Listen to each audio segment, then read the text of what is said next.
Moyen Télévision avec Maman Grâce Touba. Une fois de plus, toi, na banda kunabino, na numéro na mission SK.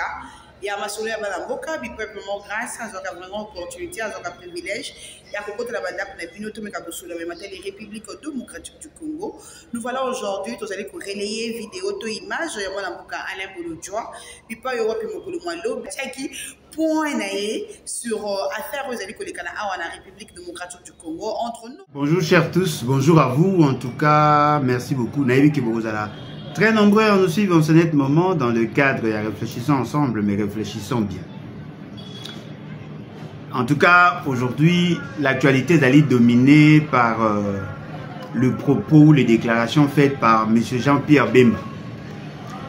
Bissonyo Sotolandi, je ne sais pas comment Kolanda était, Tolandi et chacun de nous a pris une partie de ces déclarations, de ces propos pour en faire une question d'actualité.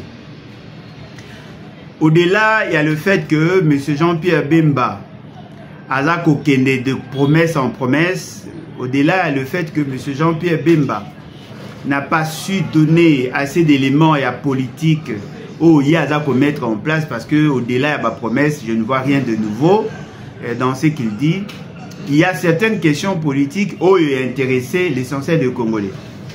Parce que sur le total, Makambo et M. Jean-Pierre Bemba Lobby, peut-être ils sont intéressés par quelque chose de nouveau.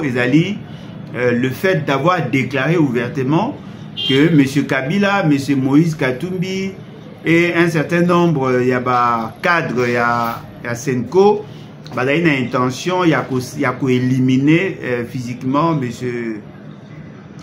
M. Félix Tshisekedi. Je crois que c'est ça l'essentiel. Parce que tu as la nationalité à Kabila, parce que Bino Sobomoni qui a joué en gros dans les réseaux sociaux, il n'avait pas la maîtrise à lobby na yekaka.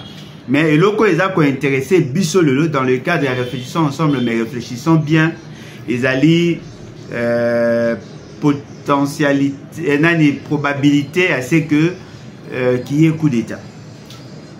La grande question que nous devons nous poser à ce stade, et si c'était vrai que effectivement Batumoro Bada a intention à cause la coup d'État na Félix Tshisekedi, et si c'était vrai que Batuango ezali Kabila, Moïse Katumbi na Batumususu ya Senko, et si c'était vrai ezali idée à cause la coup d'État, oui, mais ceux qui peuvent aller les cancer ou t'es pas à Bemba. Parce que le coup d'État va ça la Karango pour remplacer Moutou Aza en fonction. Coup d'État, il a une manière à renverser le pouvoir par le voie des armes, par la neutralisation et à Batou Bazan à pouvoir, pour que cette fois-là, Batouana au Baza pour ça la coup d'État, Bazoa poste, assumer la fonction. Qui peuvent avoir l'intention de neutraliser Félix Tshisekedi, qui peuvent avoir l'intention, il y a que ça la coup d'État pour justement remplacer M. Félix Tshisekedi. En tout cas, si on répond à la question, on a pratiquement tout le monde. Parce que le poste ou la fonction qu'il assume, ils allaient fonction, ils allaient convoiter par tout le monde. Ce n'est pas seulement M. Kabila, M. Moïse Katumbi, et qu'il peut vous aller dans cadre il y a une union sacrée. Tu peux avoir l'intention à la coup d'État de les remplacer. Comme aussi, M. Jean-Pierre Bemba a il y a la coup d'État. Parce que le coup d'État est vacciné. Et là, qui si vous avez la moto azali pour yokota, ou bien vous avez la moto azali pour mutumsu akota. Est-ce que M. Jean-Pierre Bemba a raison, il n'y a pas d'alibi, il peut aussi avoir l'intention de mener ou de faire le coup d'État. C'est ça la grande question, il faut que la biso peut poser. Est-ce que M. Jean-Pierre Bemba n'a pas ambition à l'autre qu'un jour comme président? Est-ce que M. Jean-Pierre Bemba a considéré qu'a toujours Félix Tshisekedi le corps Moutou a des solutions? Parce que ce que n'a passé au commun que M. Jean-Pierre Bemba n'a jamais considéré M. Félix Tshisekedi comme un homme de qualité. Probablement, dans Ndenga Fandaka, à mon agake, le lenge marambezo tambola, moi mobalo azo kokate. Parce qu'apparemment, ce que tu as un comportement, allez la mingi nenge balongola na défense. Parce que comme il parle plus des questions où ils sont liées à la défense que la question liée à le domaine. Bien que le journaliste a ça qui est fort pour qu'il na ba question wana, mais au moins il a comme qui plus souple quand il parlait de la défense et la sécurité de l'État, parce que dans le domaine où il y a c'est pela qui na yango balongola yé na ministère de la défense a comme na ministère de transport où la zako échoué lamentablement, mais réflexe na mingi dali car na côté à défense. Ce qui veut dire quoi? Ce qui veut dire que na kati ya monsieur Jean-Pierre Bemba a appelé un souci mogo na kati na yé. Il y a quoi assumer fonction pour amoni Félix Seke oya loba kazaka maele te Félix Seke oya mona kazazoba lelo a commis président na ye azomona makambo ezo salema aza ko sepela na yango te azomona ke soki atiki Félix Seke a ko risquer à que des dialogues accord na Kabila, il faut maintenant à ça l'effort à empêcher à ce que ces dialogues salema pour que permettre que na ye monsieur Jean-Pierre Bemba atikala influent na sphère politique par rapport à la fonction à quoi assumer. Mais ce qui a montré que l'intérêt n'a pas menacé. En ce moment-là, à commis entre le marteau et l'enclume, il peut aussi avoir le réflexe au Yazolo Bawana. Parce que bateau, bah oui, ça a coup d'été, là, bateau, bah, inimité. Bateau, bah, d'aller peu proche, bah, d'aller peu, bah, ami, bah, oui, peut avoir la possibilité, dans l'intention, il y a ça a coup d'état. Parce que Mouto a Salaka, Kassavou, Bouna, Lumumba, coup d'état, c'était le beau-frère à Lumumba. C'était son secrétaire particulier au Azakanaye, où a commis ça une armée, où a fait ça une fonction colonel Mobutu. Hier on a ça la coup d'état. Ok, sur le pays na Burkina Faso, et là mingi ka ba proche. Ba coup d'état mingi ça les marakaka na ba proche.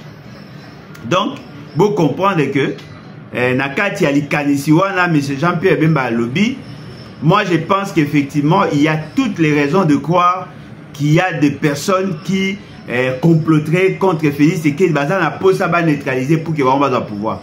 Mais là, on a une sabine que les localités tout sous kaka na Kabila, tous ceux qui sont proches de Félix et qu'il peuvent aussi avoir ces réflexes là de faire le coup d'état. Parce que ce qu'on tali lelo, au moment que Pembeni y a Félix Tshisekedi, bozo mona que ba dispositif sécurité est comme ma casse. Baba Kisi non baba véhicule, il y a un militaire, il a commis la sécurité, il a commis moi makasi. Bobo Sanate, Kalaming était à recruter qui va mercenaire pour nous sécuriser, a commis qu'on travaillait dans ba drone.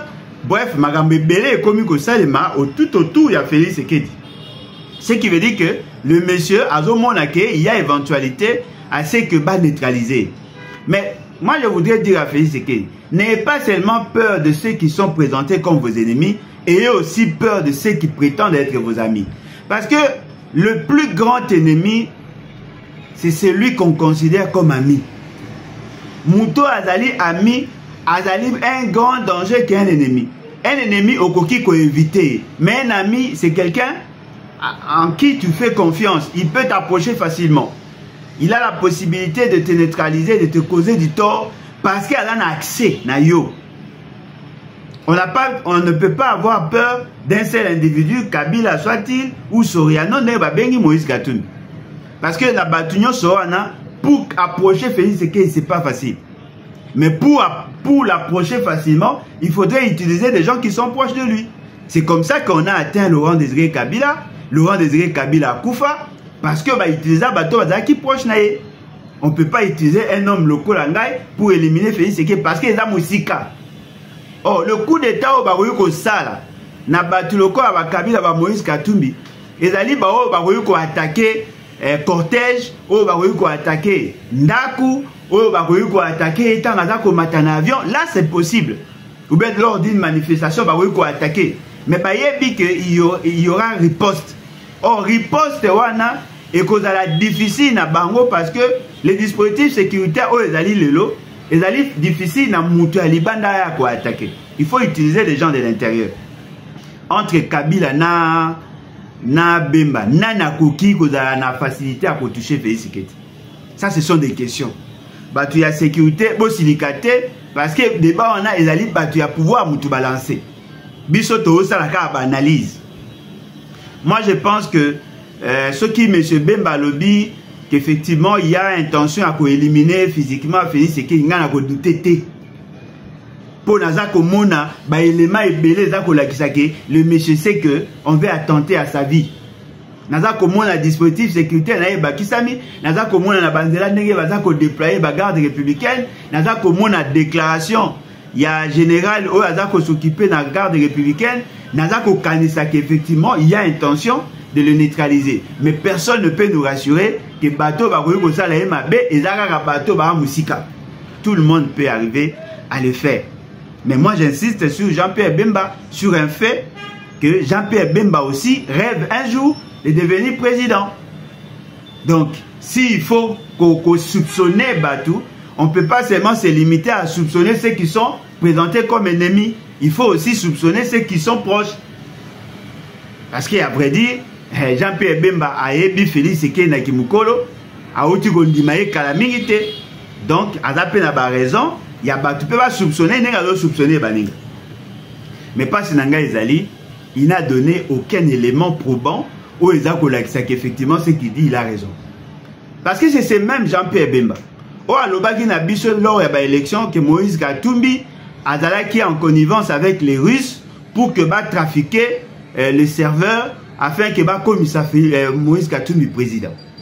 Batu ba monaki a ezalaki vrai. Ils ont relayé ça balobi. Mais aujourd'hui après les élections Tilelo ba preuve en OP Pesamate. Alobi moi makambe belé. Mais Tilelo va preuve Pesamate. Mais ça qu'on continue car pour bakisa ba élément. Devons-nous croire à ce qu'il dit?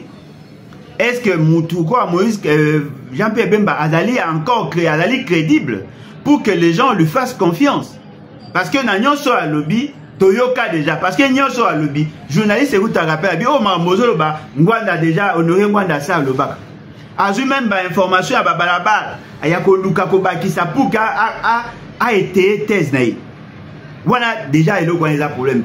Mais est-ce qu'ils allaient normal qu'un membre du gouvernement a les canaux TV appelle ça par renseignement que il va bon mamokozi naïe il va ça là il va ça atangina kombo ya batu mais Tilelo depuis abanda koloba les services ya renseignement tozu ex de miap tozu aner Tilelo bakokaka ko kangate to ko sambisa batu wana. Ils allaient babiloko esengé na biso to fanda to réfléchir. Moi je pense que Kobo ya likanisi o Bemba lobi que balingi basa la coup d'état Kobo ya yango sans qu'on réfléchisse c'est pas bon. Il faut que zo yango lokola information mais maintenant il faut les traiter pour na koyeba si effectivement makabazo le besoin à sens. Il faut regrouper les données, les éléments pour arriver effectivement à tirer une conclusion au kozala une conclusion oyo kozala malamu par rapport à l'élément uzana pour la zone mona batumsu bazako boya eza lukuta non kowelela koloba eza lukuta te et koki pe kozala solo parce qu'il faut ta ba libide na oti koloba bato ba osala guerre contre Félix Sekedi ceux qui va aller sincère na guerre na bango ils doivent chercher aussi à le neutraliser non. Pour ceux qui moutalobi il faut combattre la dictature il faut combattre la tyrannie. Le moyen, il est à la disposition des années. Parmi les moyens, la neutralisation de la personne, du dictateur ou du tyran. C'est plausible. Mais est-ce que Zakaka Bangonde Moutuba a une intention? C'est cet élément-là que je voulais vous ajouter. C'est cet élément. Autour, il y a Félix et que Batoupé Bakoki vous en likanisi wana. Bosuki Sango Kaka na Kabila te. Parce que au moins, effet oye salami na discours ya Jean-Pierre Bemba batu baza koloba Kabila d'ailleurs kutu aza wande d'ailleurs kutu wana bolobi mais est-il le seul à envier le poste de président de la République? Batu baza belé baza ko envier nakati ya bato baza ko envier ils appellent batu musu ba na union sacrée ba musu tu pe ba na kati ya IDPS ba musu pe baza na kati ya service ya renseignement na armée na police batu baza belé oh baza déçu na gouvernance ya Félix Sekedi baza kolinga ba s'en débarrasser baza belé mais peut-être que suki kana makanisa ba ona ba lobité mais bato ba ko kanisa ndenge ni ya kolongola Félix Sekedi na bokonzi baza ebelé inga na okamate na koza pe pressé pété ya kobwaka o ya lobi mais na ko réfléchir sur les raisons o ya lobeli. Parce qu'apparemment, il joue sous la psychologie à Félix Tshisekedi. Alors qu'on poussait, qu'il est en danger, il doit éviter d'aller dans les dialogues parce que tant que Senko, alors qu'on visait le dialogue, attends à lobby Makambuya Moïse Katumbi na Kabila, et d'aller justement parce qu'il y a des bango peut avoir ténor wana au Burkina dialogue, il doit maintenant chercher, il y a que la kisake dialogue wana les amabe les ap contre yo, bisonne toi na posa au protéger. Qu'est-ce que M. Bemba gagne tout en étant à côté de Félix Tshisekedi? Ce sont ses avantages. Ce sont ces avantages-là. Vous voyez qu'il y a une femme qui est élue députée provinciale, Longola est pour plaire à Jean-Pierre Bemba. Une femme, il y a parti à ACP, Longola est dans la liste des bateaux qui est élu pour le CP, c'est Jean-Pierre Bemba. Vous voyez que le roi Jean-Pierre Bemba, Kabila, il faut protéger parce que défendre poste ministériel, il a beaucoup à gagner si Félix Tshisekedi là. Mais si ils vont au dialogue, le poste Yazanango est kokita. Le poids politique Yazanango est kokita. Parce que tu as Kabila Bakoya, tu as Fayulu Bakoya, tu as Muzitu Bakoya, et kokitisa kota na ye na kati wana. Tant on soupe bakolinga ye pas à la ministre était. Pour Batumingi Bamonagaye le quoi conflictuel. C'est-à-dire que Jean-Pierre Bemba est en train de se battre pour défendre ses intérêts. Il a des intérêts là-bas. Il fait tout pour que Jean-Félix Tshisekedi a se pelana mutumususute, andima mutumususute, pour yati kala ada le quoi l'homme fort. Mais Nasukawana, il peut tout faire. Voilà, et là on a l'ingaki Koswana Bino, Nazali un peu moussé pour Nazali na poussa boye bayango. Les gens veulent éliminer M. Félix Tshisekedi. Je peux dire oui, parce qu'il fonction à ça qu'on assume et d'aller convoité par plusieurs. Est-ce que bateau bazan en opposition, monsieur Bakoyo a idée à neutraliser Félix Tshisekedi? J'ai dit oui, c'est probable parce que déjà Mili Mouana Pezanga raté. Est-ce que P nakati ya pouvoir bateau bakoyo ko luka ko éliminer Félix Tshisekedi bazali na lobby oui parce que nakati na bango bateau balinga kai na kalaba mingite. Est-ce que bazali na capacité à kosala yango na lobby oui parce que nakati na bango ba rebelle pe bazalaka basima mando ki bako hésiter pété. Ils ont beaucoup de raisons, il y a kosala coup d'état, il y a ko assumer fonction. Donc boye bayango ba élément nyonso wana za ko lakisa que c'est probable vous allez apprécier à boire qui ça makamba lobité bo analyser bolongola ba émotion tu as Kabila beaucoup mais agité tu as Félix et que beaucoup na ba sentiment bo quand tu m'a levé ça pour votre intérêt boye ba que les dangers à Félix c'est que ko uta de partout dans sa famille biologique, dans sa famille politique, dans sa dans l'opposition, par les étrangers, tout peut arriver. Pour ceux qui vous connaissent, qui est en opposition, ça peut arriver à n'importe quel moment. Tout peut arriver. Tout peut arriver. Tout peut arriver. Félix Tshisekedi toyoka ke ba attentat na vie na yemba. Tout peut arriver. Mais bon ça l'erreur te ya kolongola ba kombo. Te ya za mo santu. Non, tout peut arriver. Même Bemba P, soka vu opportunité au tika we le kate. Tout peut arriver. Mais souci na biso sikoyo. N'est-ce pas to boyaki ba biloko ba coup d'état. Ils ont mis point. Parce que les gens ne veulent pas respecter la Constitution et le loi de la République. Et là que ça surprenant, batu nyonso ba participer ka bato ba bomaka ba participer na assassinat Laurent Désiré Kabila. Ba pesa bango prime d'honneur. Ba kumisa bango. Il dit qu'à peine qui était arrêté, ba sepela ba kumisa ye. Ba John Chibango ba inga ba sala Kabila coup d'état, ba kumisa ye. Batu nyonso ba sala coup d'état o ba sala ka mabe na mboko. Bango nyonso lelo bakumisaka bango bapesa bango bampifo. Ce qui veut dire Congo par la classe politique baboyaka na bango ba coup d'état te. Oh biso to boyi makambo ya coup d'état. Biso toza ko prôner plutôt la révolution populaire. Parce que là, ça a un soubassement démocratique.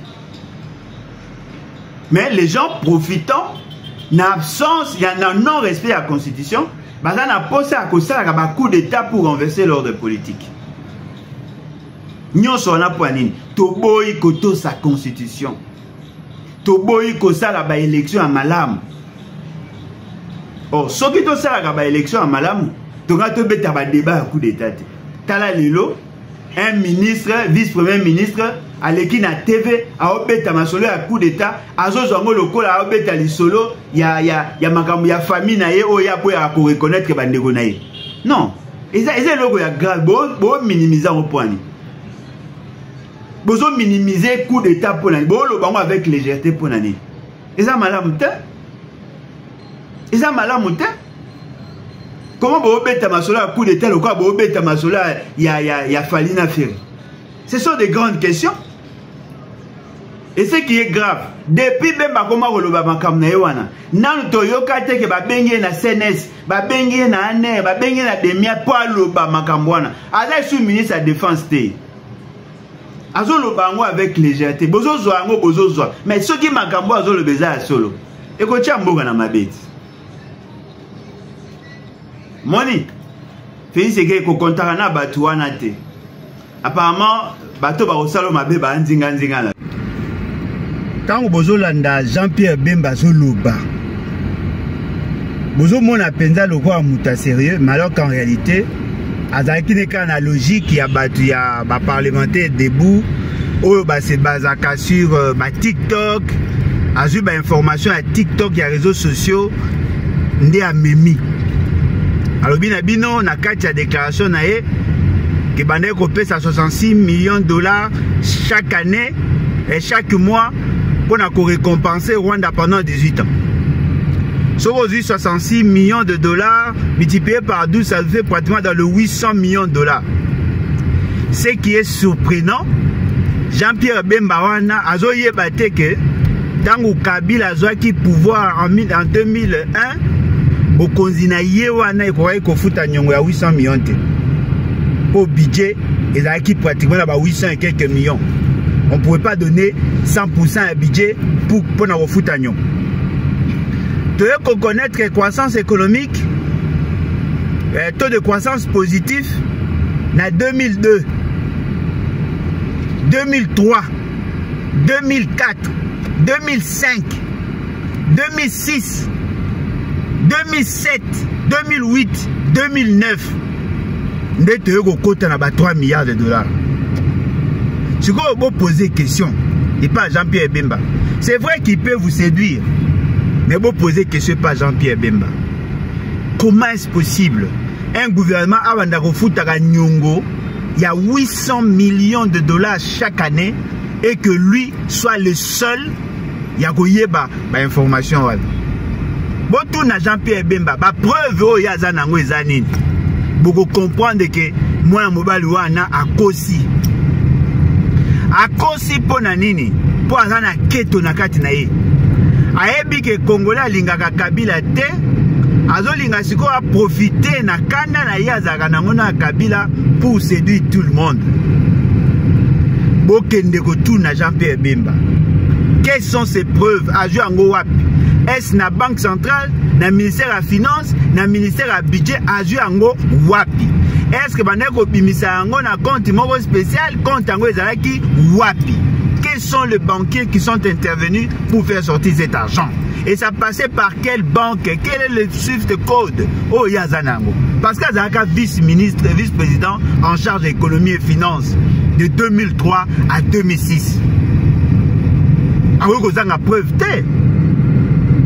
Wapi preuve?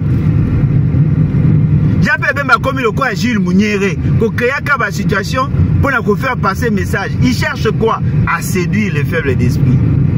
Alors qu'en réalité, à côté, à Okokakobeta Masolo, il y a un ministère naïté. Toutes les entreprises sont à Kokufa, mais lui pense que la solution est à Yango, il y a que séduire Batu. Ces messieurs n'est pas sérieux. Et quand tu as un ma bête, Moni, Félix Eke ko kontaka na batu wana te.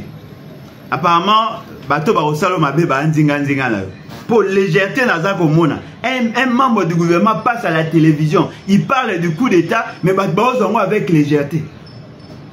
Bino bo minimisaka nyonso pona nini makambo ya grave bino bo ozongo na légèreté. C'est quand même surprenant, hein? Moi j'ai fait ma part et je pense que vous comprenez ce que j'ai voulu dire et vous pouvez savoir peu maël. En tout cas, boya et belé, boya quoi adhérer na partie na biso les vents et bâtissons, boya tout sangana et vous avez malamu pour le pays. Ceux qui boya adhérer et vous avez malamu bobeta lebatinfo.net à partir ya wana bokota na partie na biso boya tout sangana tout créer force na biso pour que tout y ait changer les rapports de force et puis tout l'ongola barakai, tout l'ongola la saleté qu'il y a dans la politique et ça va nous permettre de bien faire les choses. En tout cas, merci beaucoup et à la prochaine. Bye. Merci.